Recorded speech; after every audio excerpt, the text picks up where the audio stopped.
In sharing my life story, I hope to encourage you. I know the trials that you've gone through and are facing are especially difficult. You can overcome them. I'm living proof, and so is my family. Revelation 12:10 declares, "And they overcame him by the blood of the Lamb and by the word of their testimony, and they loved not their lives unto the death." This experience can be ours if we choose to follow and allow Jesus Christ to bring us from broken to breakthrough.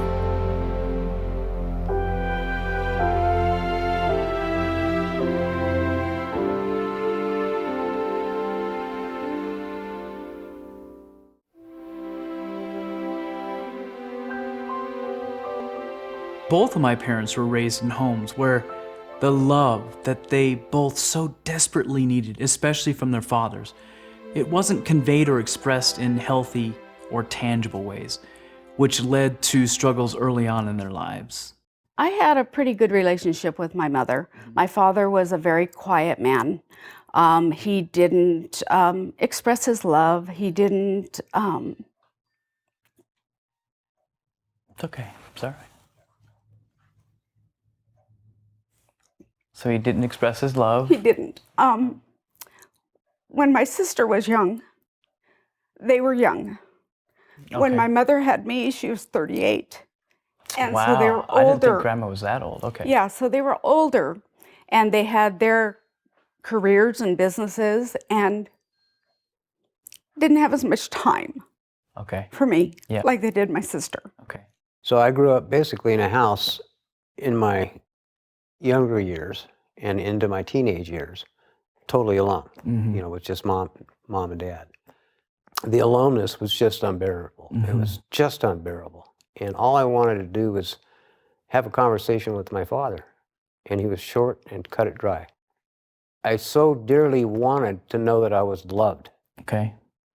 I never heard my father say, "I love you." And I went ahead and, started running with the wrong groups. And one of the boys in the neighborhood first started me with cigarettes, and I liked the feeling of the high, the rush I got from the cigarettes. And this was that 12 or about- 13? About 12, 12 years old. And then he turned me on to some beer, and I liked that even more. I thought that was pretty cool. With all the parties that Nana and Papa, my mom and dad had, I offered to clean up. You just go to bed, don't worry about it, and I'll be glad to clean up. Interesting. Yeah, and by Because you were God- putting everything down the drain. Oh, yes, my drain. Your drain. My physical drain, Yikes. yes, Yeah. absolutely. In your junior year of high school, you're now full on in your addiction. What does that mean? I'm a daily drinker. And the pill started at what point? What age?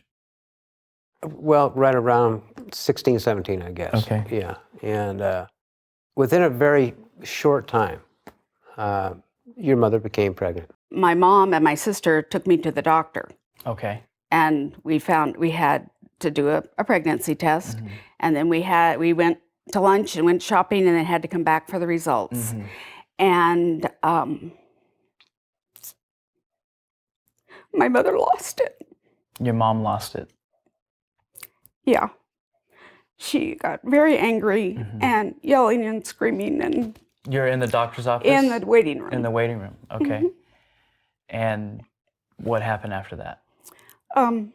We drove home. We were in Stockton, and we drove home to Manteca. And I had to call David, your dad, and tell him.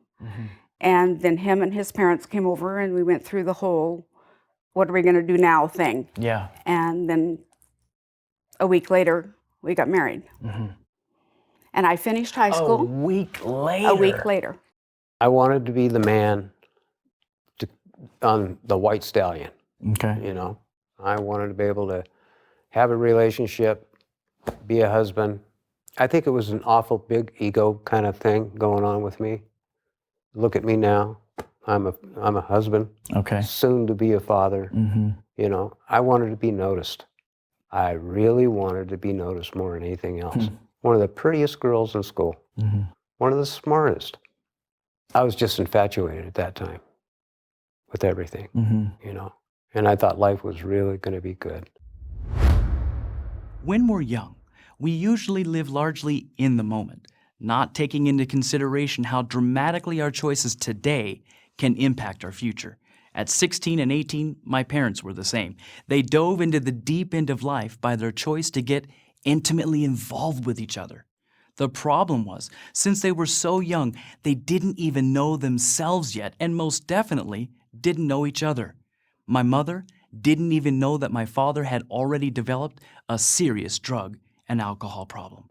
So making huge decisions that can impact the rest of your life while so young is not wise. What was it, do you think, that led to making that decision so early to get intimately involved as a young lady? He was very persuasive. Okay. He was very domineering of my time and who I could see and what I could do. I see that now. I didn't see that then. Sure. And so as young as I was, listening to what this 19-year-old had to say, I thought he knew it all. Gotcha. Yeah. And so, you know, you can be talked into a lot of things when you're so young, which I see now. Right. And I would not wish that upon anybody. I was just a full-blown drunk. I really was. It got to the point where every day it was just getting worse and worse and worse. You know, I mean, I'm not talking big steps, but little steps, just little steps. And then all of a sudden, you know, I'm just completely out of it, you know. And the only thing that mattered was David. And only David mattered his whole life. I was making things unbearable. I was never a father. I was never a father. There's a long time I thought I was, you know, but I really wasn't. My brothers, Aaron and Brandon, over the next few years were born. So in a 6-year period, 6.5-year period, they had 3 boys now. My mother was a whopping 22 years old with 3 boys, with the husband not bringing home the money that needs to be brought home, not supporting the family. And she finally, after a drunken fit where my dad was driving home from a party with all of us in the car, and he was drunk driving us home, swerving all over the place, and she's begging him, please pull over the car, and he won't pull over. They get home, she says, let's go, I'm taking the boys to my sister's. Wait a minute, it's late, you need to be putting them in bed. No, I'm leaving. What do you mean? It's late, where would you go? I'm leaving you, I'm divorcing you. It was the straw that broke the camel's back, finally. And so she divorced him. Now I'm swacked out of my head. Yeah. Yep, with 4 people that I'm supposed to be totally in love with. Right. And care for. Right. You know, and I said, you know, I'm going to put her to bed. And she says, no, you don't understand. I'm leaving you. I'm getting a divorce. And that's one thing I'll never forget. Never. For 2 reasons. 1, it shocked the heck out of me. And 2, it was the best thing that could have happened for you guys. Agreed. You know, but it took me a couple days later to really come to that conclusion as far as the children. I was ashamed. And so I did the best thing that I knew what to do, and that was just get messed up, not to think about it as much as I possibly could. It had me. It didn't drive you to change. No. I just needed to not think this. I don't want to feel this. You just were self-medicating. Absolutely. I remember you guys explaining that Mommy and Daddy weren't going to live together anymore. And I didn't understand. The next memory I have is I remember being in the foyer of Sissy's house, and you were leaving, and I had you by your ankles, and you had to peel me from your ankles, and you literally walked out of my life. Unfortunately, the earliest memory I have with my father was when he was walking out of my life. Divorce is extraordinarily traumatic for the whole family, especially the children. it disrupts and unsettles everything. Not that things were stable in our lives before. By the time I was 7 years old, we had moved from place to place 13 times. But now Dad was gone and the family was broken. The divorce was the first real devastating experience for my brother Aaron and myself. Brandon was just an infant, but from my mother's perspective, it was relief. It was the right step. Indeed, it was. When a spouse refuses to change and the children or the spouse is in danger, then it is time to get out. The most important thing is to protect the children. My dad would be in and out of our lives as he dove deeper and deeper into his addiction. He'd promised to pick us up to take us to our grandparents where he had supervised visitations, and we'd be ready, packed, sitting on the porch, and he wouldn't show again. And this only deepened the sense of loss. My mother, thankfully, was always careful to guard our hearts, just telling us she didn't know why he didn't show up. She didn't justify or excuse his behaviors, nor did she call him names or talk bad about him. And this is very important in a divorce. Parents must guard their children's heart regarding the other parent. I'm thankful that we boys didn't have to bear the burden of her anger and her hurt towards him. The loss of him and the pain and confusion of our lives changing was enough for our little hearts. And we children should never be emotionally overwhelmed by our parents' adult problems and possible venom toward each other. Parents need to keep their negative feelings personal, and they need to keep them away from their children as much as possible to make this new heartbreaking reality and transition as easy as possible. So Dad's gone. Mom's trying to put our life back together.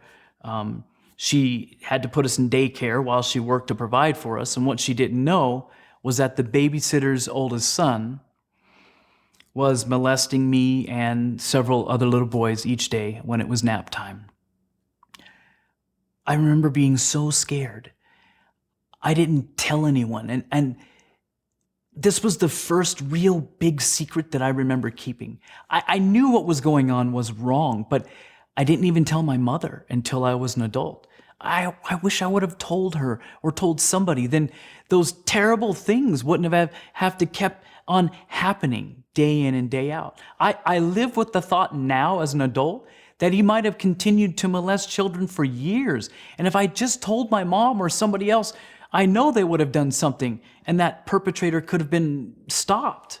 Parents, educate and inform your children because this hidden epidemic of abuse, it crosses all social, economic, religious, and ethnic boundaries. It is an equal opportunity destroyer of children. I need to talk to my younger brothers and sisters for just a moment, just in case no one has ever told you about these things. It is never okay for anyone to touch you or have you touch them in their private parts.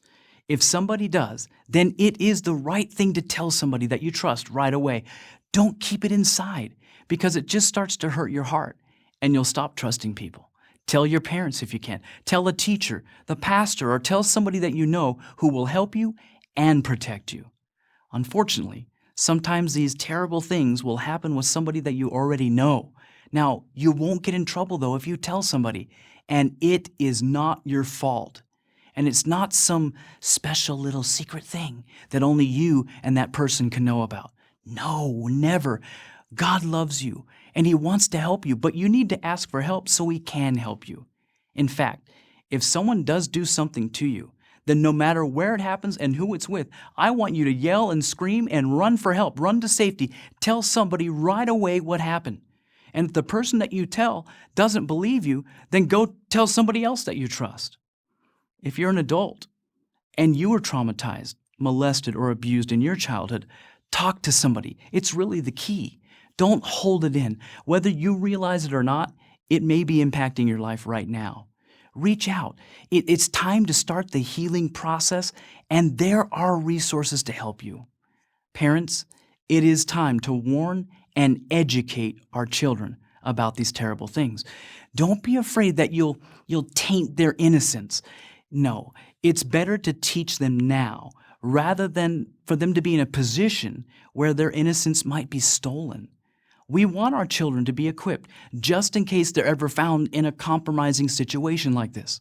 If a child ever comes to you and shares something terrible like this, be very careful. Help them to know that they are safe and that you love them and that you believe them. Because it took tremendous courage for them to come to you. They need to know that you're going to help them. Don't freak out.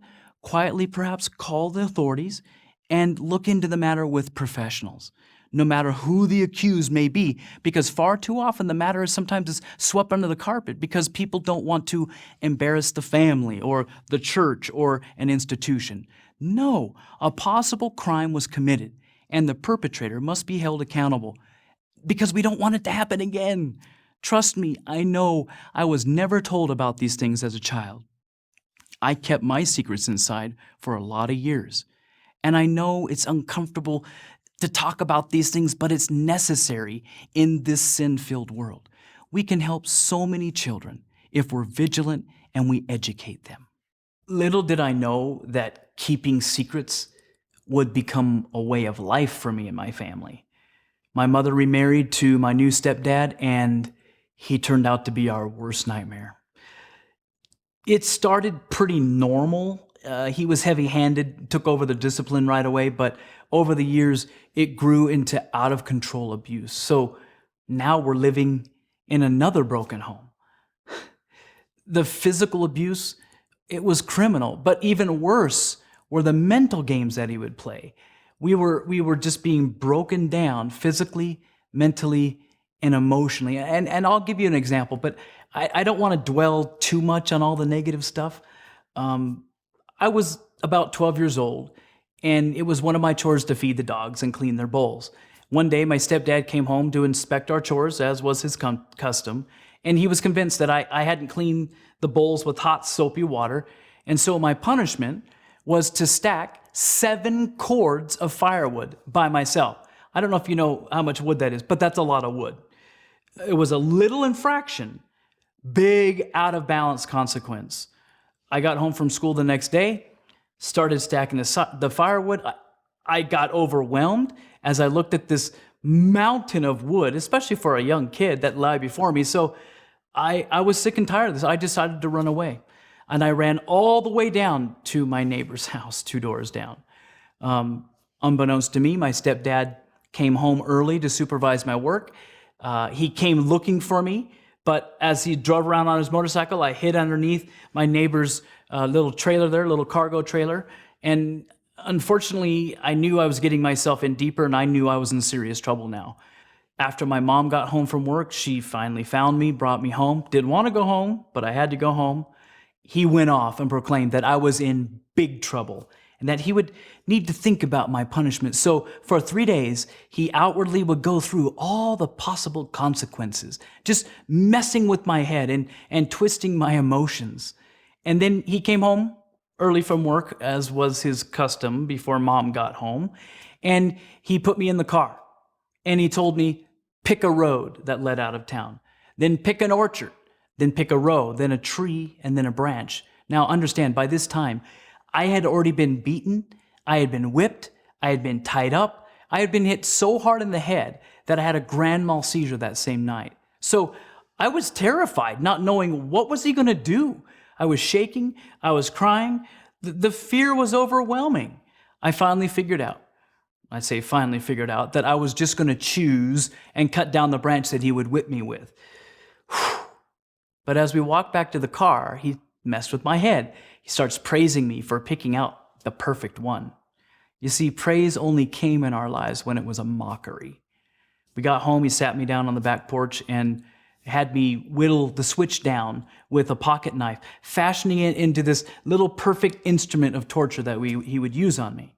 And then he didn't whip me. For 3 days, he taunted me. He'd pick it up and he'd whip the back of the couch, just sit there, go, whip, whip, whip. And he'd go, no, I just don't think I'm quite ready right now, and set it back in the corner of the room, and he'd say, not a word, go to your room. And I would just put my head in my pillow, and I would be screaming and crying and just punching my bed. I was going a little crazy at times.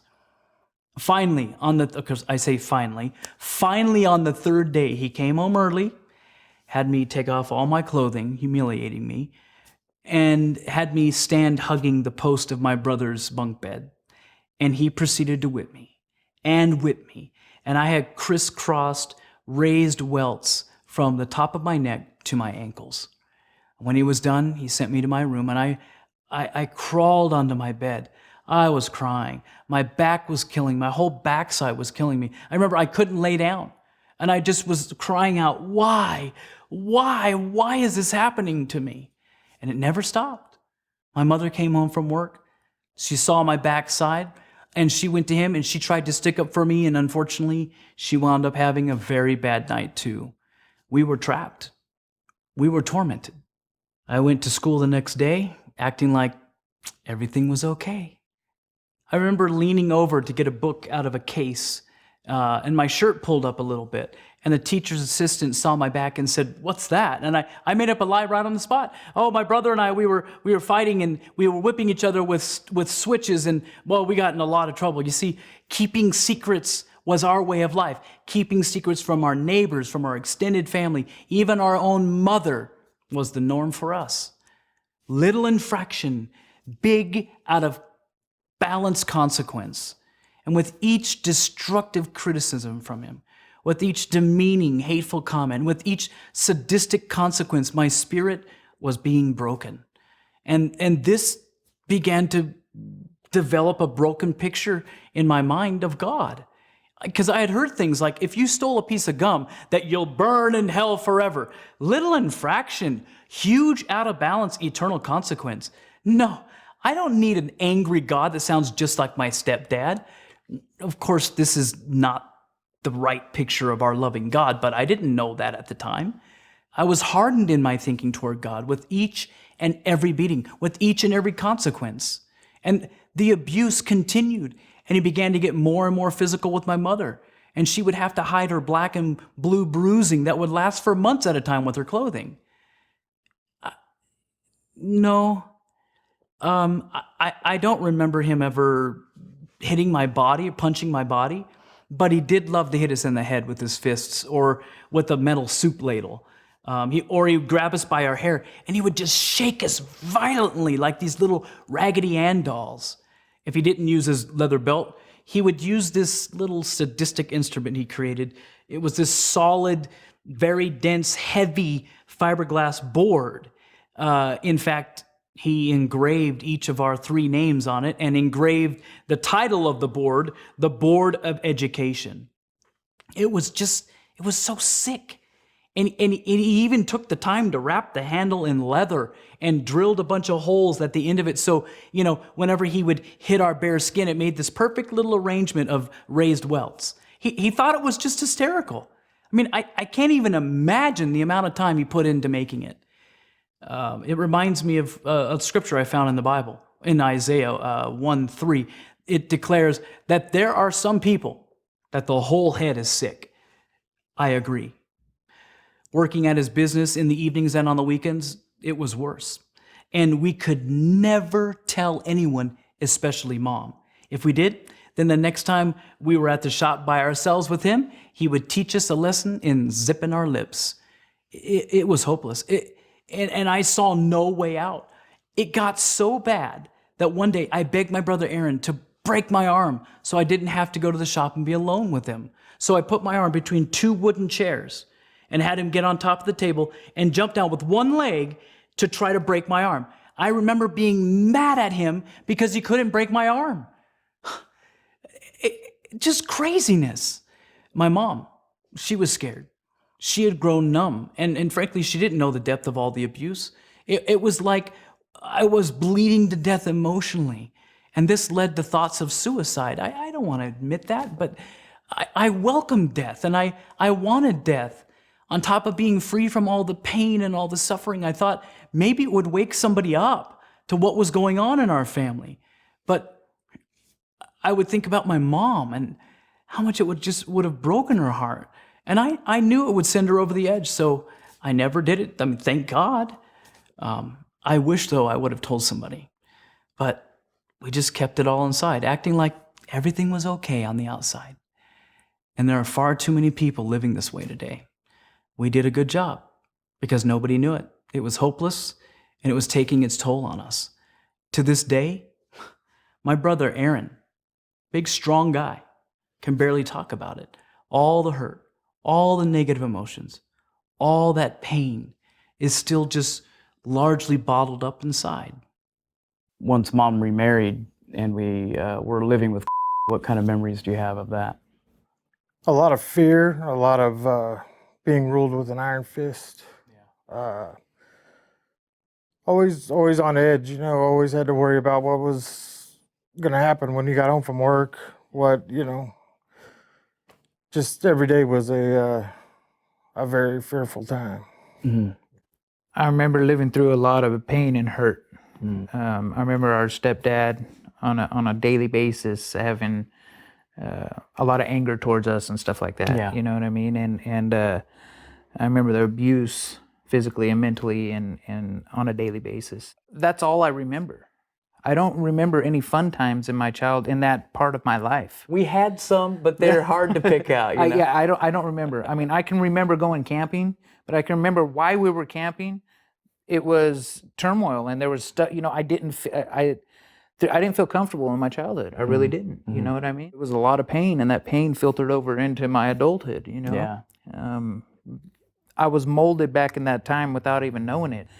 A lot of my behaviors and stuff later on in life came from that area of my childhood. I remember specifically one night when Aaron came in and woke me up, and he goes, "I think he's gonna kill her. I think he's gonna kill her."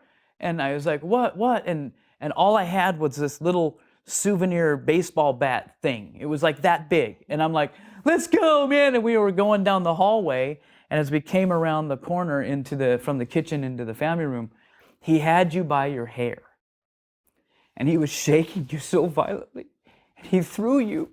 And you landed on Grandma and Grandpa's rocking chair, and you broke it. Yeah. Somehow, some way, I went to Child Protective Services when I was a sophomore. But I didn't talk to him right away about, you know, here's what's happening to me. What if I had a friend, and that friend was going through this? How would it go, and what would happen? Because the last thing I wanted was this thing to go wrong, and then I get in major trouble with this guy. You follow? We were all terrified. And so we came up with this plan. And I sat my mom and my stepdad down, and I said, I've been talking to people at school. And if you touch one more hair on our heads, there will be investigations, there will be jail time, and it's all over. I didn't say it like that, though, you know. I mean, I wasn't like, do you understand? I mean, I was just like, my knees smote one to the other, right? Because I'm actually saying this to the man that controlled our lives and every facet of our life. And so my mom gets up. He's like a missile. He gets up. He storms to the back of the house, just ranting and raving, every kind of profanity. And I'm thinking, I did it, you know. She looks at me, and she goes after him. She goes after him.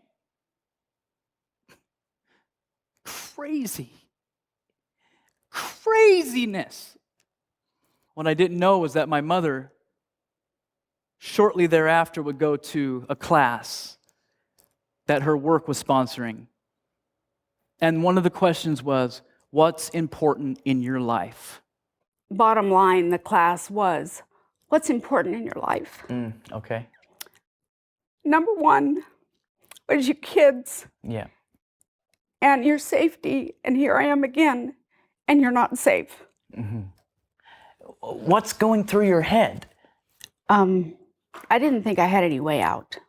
Okay, what do you mean by that? So you've got this man that's abusing all of us. Right. And I don't think I'm worthy. You don't think you're worthy? What do you mean? What do you mean by that? Who am I to, be somebody that stands up against him? I couldn't. Well, I was too scared. you were too scared. I was afraid I was going to die. It amazes me just how powerful fear is. It held us in that house for 9 years of misery. Sometimes victims cannot actually see a way out. They become so trapped, so helpless in their minds and by the real threats that they get stuck. So outside help is needed. If you suspect that someone is abusing or being abused, it is better to intervene and be wrong than to do nothing and find out later you were right. Don't be like most people and do nothing. I just don't want to get involved. That's a coward's response. Doing something is always the right choice. John 16:33 says, "In the world you shall have tribulation." Well, we understood tribulation. We understood fear and hopelessness. And we were just looking for someone to love us, to protect us, and to teach us how to be men. But the character that was being modeled to us by our stepdad was that you beat or manipulate people into submission to get what you want. And this is what we three boys did to each other. It was about self-preservation, looking out for number one. We were violent with each other. I was terrible to my brothers. Since I was the oldest and I should know better, I took a lot of the abuse. But to save our own skins, and especially me, Aaron and I would try to convince our youngest brother, since you're the youngest, you won't have such a bad consequence. We would convince him to take the fall for something that we did. We weren't close to each other as children. We weren't protecting each other or encouraging each other. I was not being a protective big brother. And on the other side, another character that was being modeled to us by our biological dad was that you run away from life's responsibilities, turning your back on your family, drink all your problems away, or take drugs to numb the pain. We were never given, on both sides, a healthy picture of what a real man should be. And I thought this would never end. But one morning, a morning I will never forget, we were getting ready for school, and my mother confided in me that we were leaving. She had put a secret plan together, and we were going to escape. She had talked to an attorney, and she had made a plan with the local authorities and with the police there at the house. We escaped. I remember you saying to me, "I'm leaving your stepdad." And I went, "What?" We're leaving. We're getting out of here this weekend. You can't say anything. And you can't say anything. That's what you said. You can't say anything. And I was like, "We're leaving?"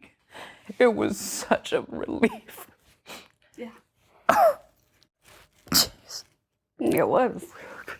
You're going to be free. I never saw it coming. I was going to kill myself or run away. No. We took all the guns and we hid the ammunition under the bed that you had been sleeping in. And so there was no guns. There was nothing. no loaded guns that could be something catastrophic happening. No. Because the guy had flipped a switch. He was gone. Right. That's why I had the police stand by. Yeah. So we left. We did. Yeah. Good decision. Yeah. We're leaving. What emotions are you going through? Relief. Because that scary, scary person that we came home to every day Yeah. was not going to be there. No. What was it like for you when you found out we were leaving? Mom was divorcing him. I was terrified. You were terrified. Yeah. Really? Well, sure. I mean, he always said if she left him that he would kill us. Yeah. So that's what terrified me. Yeah. On one side. On the other side, I was elated that we're finally going to get out of the situation and things are going to get better. When you think back, why do you think it took so long? Because he was so controlling. Yeah, he and had you. me. He had your mind. He had yeah. me. He had my mind. And if I hadn't taken that class at the bank, I'm not sure I would have gotten out as soon, or we would have gotten out as soon as we did. But it just opened my eyes to go, come on, you're doing this again. Yeah. And it's not at all what I wanted. Good choice. We were free. So we moved 30 miles from Manteca up to Lodi, And I was ready to embrace a new life. I was ready to just leave it all behind. In fact, I didn't even tell anybody about my childhood. All they knew was that my mom got a divorce and we left. And so I had an opportunity to reinvent myself, basically. And we had lived a facade my whole life anyway. I used to tell lies about my biological father, that he was some rich multimillionaire and he was off doing all this amazing stuff, because I didn't want to tell people I have a loser dad that's an alcoholic and a druggie. And I would lie about how my life was fine. When I look back at the different photos of my childhood and we're smiling there, I'm thinking, what a charade, what a lie. But you see, on the outside, we had to act like everything was all right. When on the inside, it's an absolute travesty. It's a horrible existence. And finally, my mom comes to me and says, we're leaving. Friends, when you've been so pushed down, when you've been so manipulated and taught that you're nothing. One of my names from this man was a curse word. My brothers had different ones.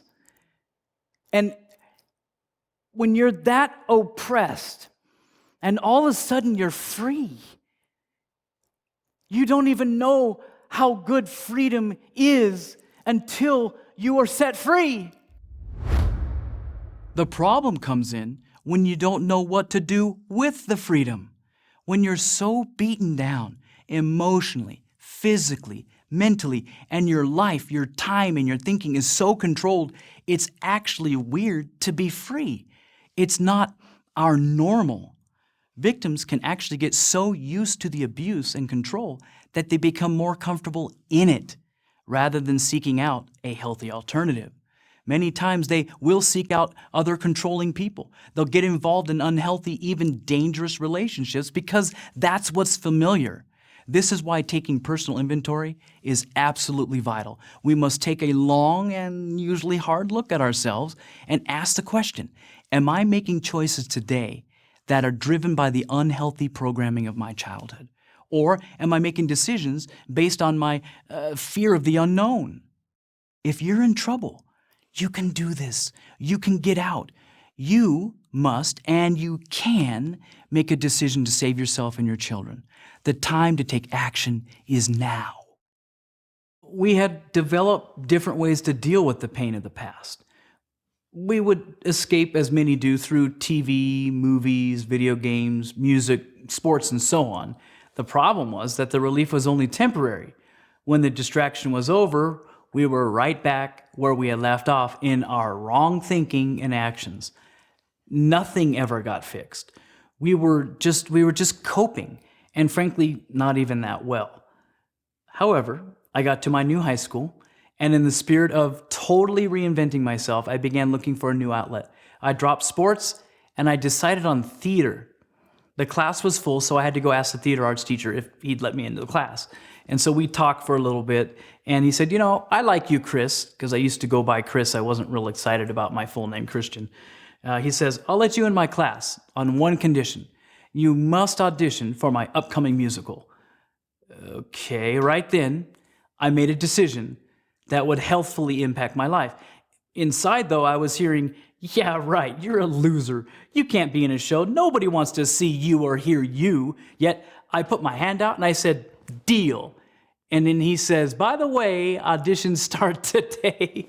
And he had a little smile on his face. I said, okay. So I go to the auditions and I'm standing up there on stage and I'm ready to sing a song that I had never heard before. And it didn't go very well. I'm standing up there and it's my turn to start singing.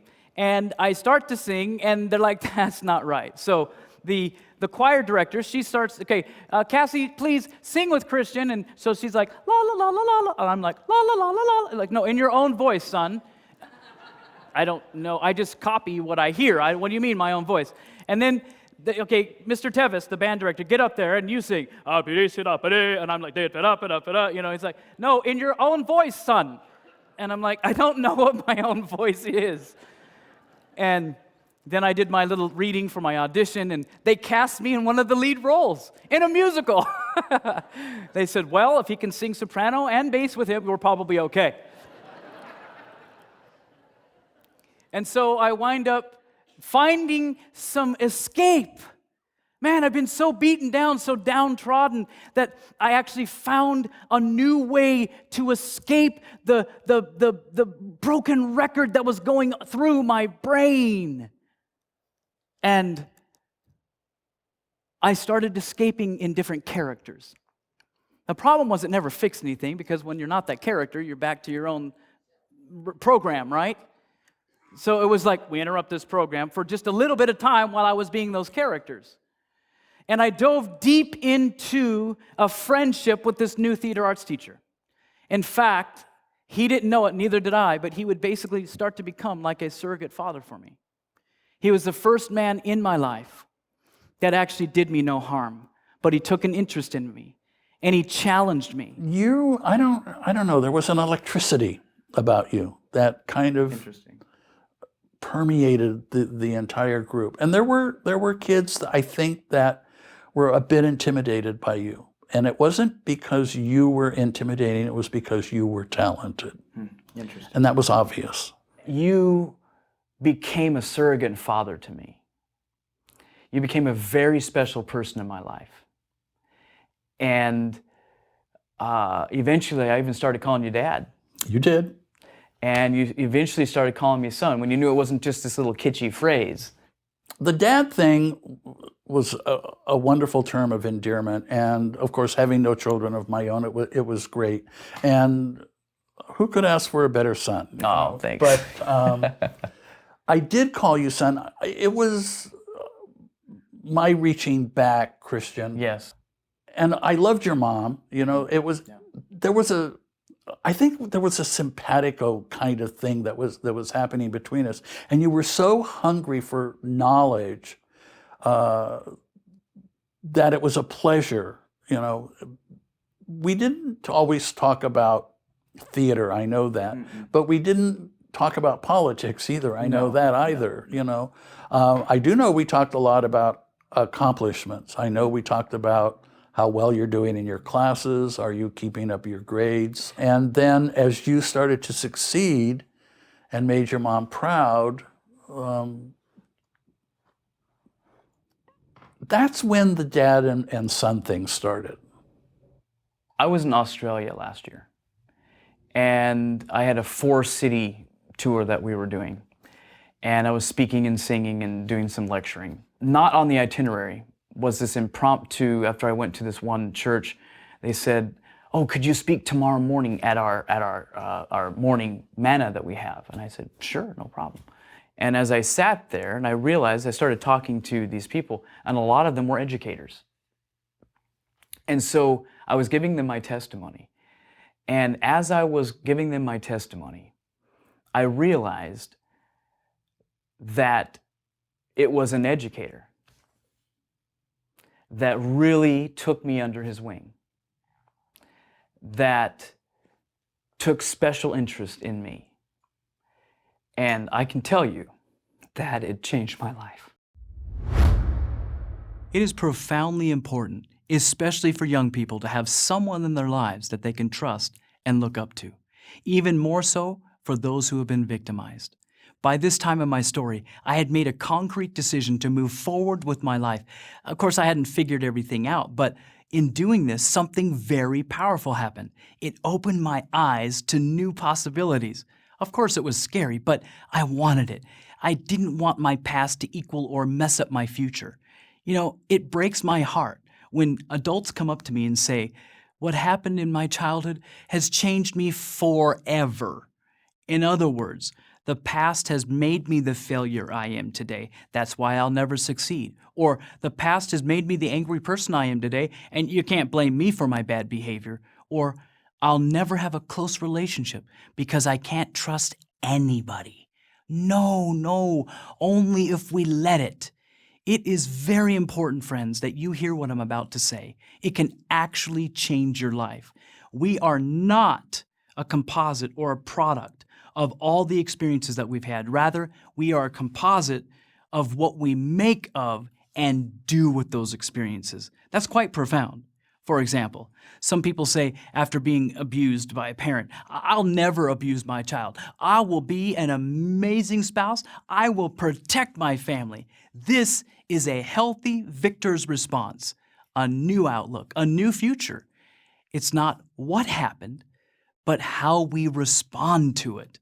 Sadly, some people will continue to be victimized today by the abuse in the past. They'll deny themselves the joys of marriage or even having children. This is an unhealthy victim's response and a future of loneliness. So, what really happens here is that we continue to keep the past alive and ruin our present lives and future life by our poor choice to remain a victim. Now, this might be hard for you to hear, but I say this to you in all love for you. Continuing to be a victim is voluntary. I can't overcome this. Wait, be careful. God's word says something else. I can do all things through Christ who strengthens me. While we can't change what happened to us, we can change how we react to it. That's the truth, and that's good news to me. You see, God will give us power to become more than conquerors. John 10:10 promises, "The thief cometh not, but to steal and to kill and to destroy. I am come that they might have life, and they might have it more abundantly." I'm learning how to start to carry a tune. I'm there with the dance teachers, and they're teaching me how to dance. And eventually I decided, man, I'm going to take different dance classes. So I started studying jazz, tap, and ballet. And I was just enjoying it. My creativity was just bubbling out of me. I was a natural as an actor. You know why? I had been an actor my whole life. Don't miss that point. In fact, a lot of the best actors on this planet, whether on film or in theater, have some pretty tragic backgrounds. We have a lot of emotional content we can pull on. People started doing this.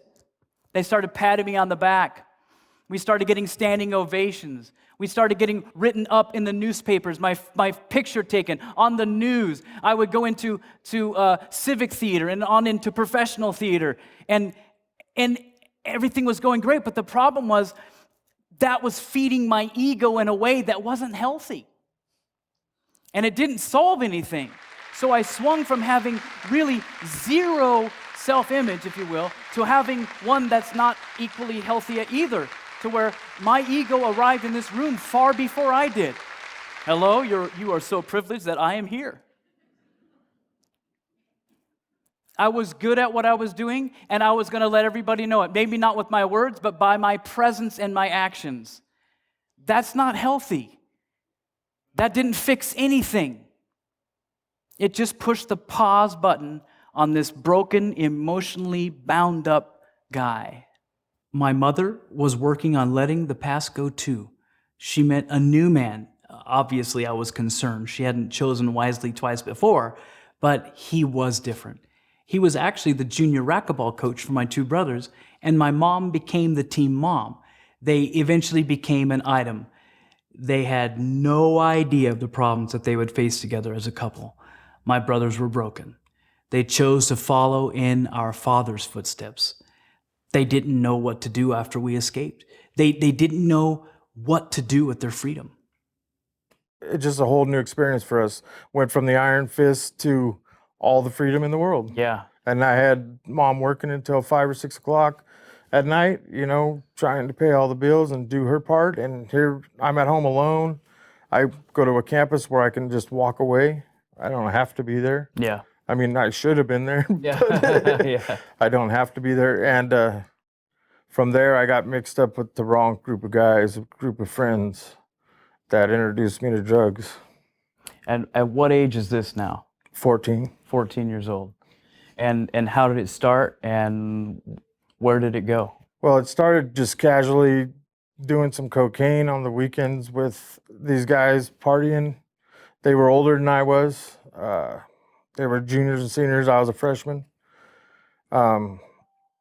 It took me from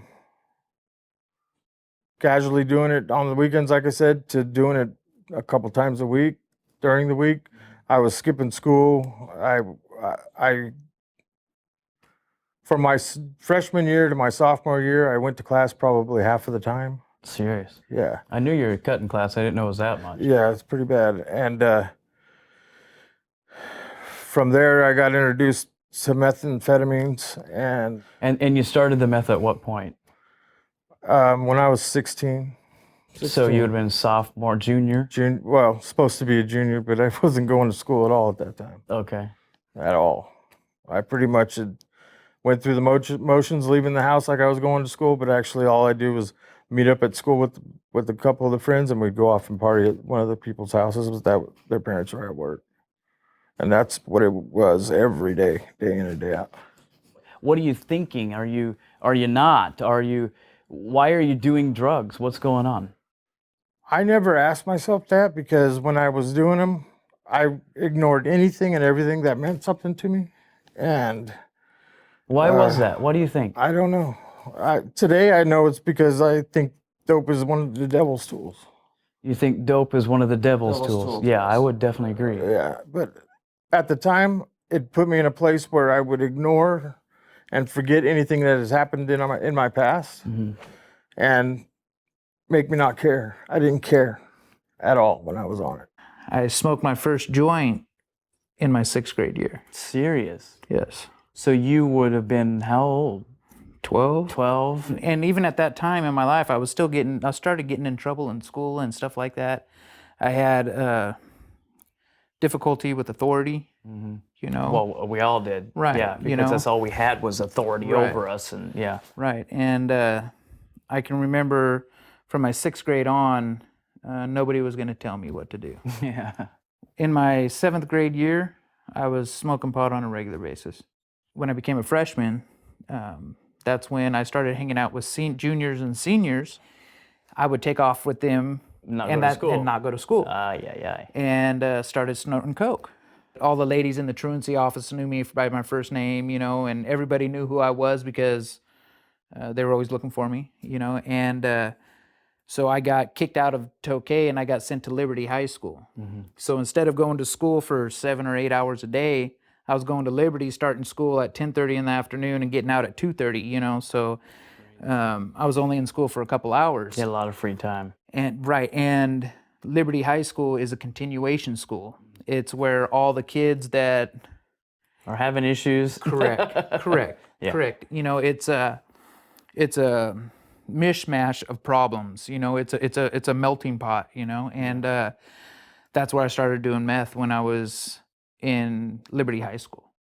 Things didn't go as beaver cleaver as we had hoped after you got married. Well, you know, it's kind of unusual when, you know, you're dating a woman, and one of the outings that you go to is to see the youngest in juvenile hall. Yeah. And because that's where Brandon was, and I couldn't go in and see him, even though I think he wanted me to, because I wasn't in any, you know, relationship. I was just a Right. boyfriend. Right.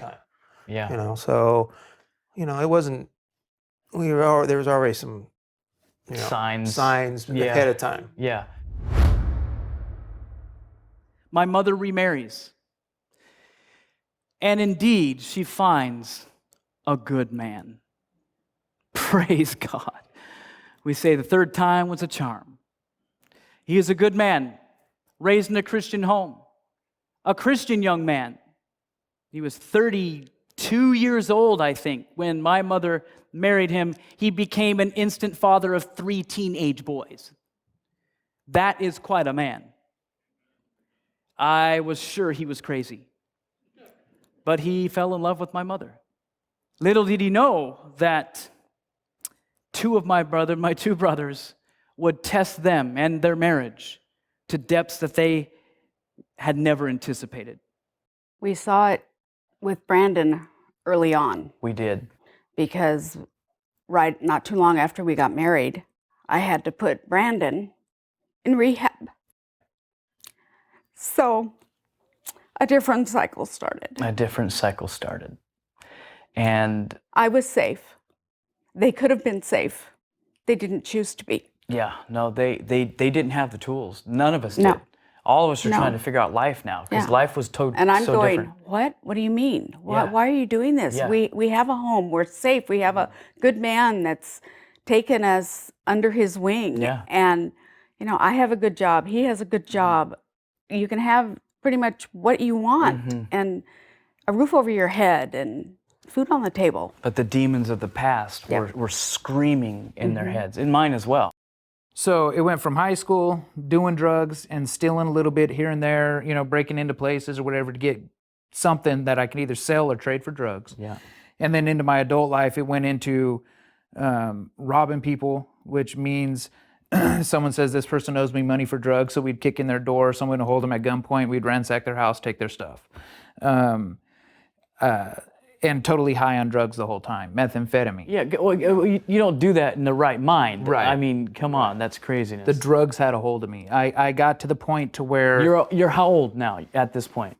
19, 20. Oh, As a mother, you want the best for your kids. You know, as a father coming or a stepdad coming in, you have to have compassion.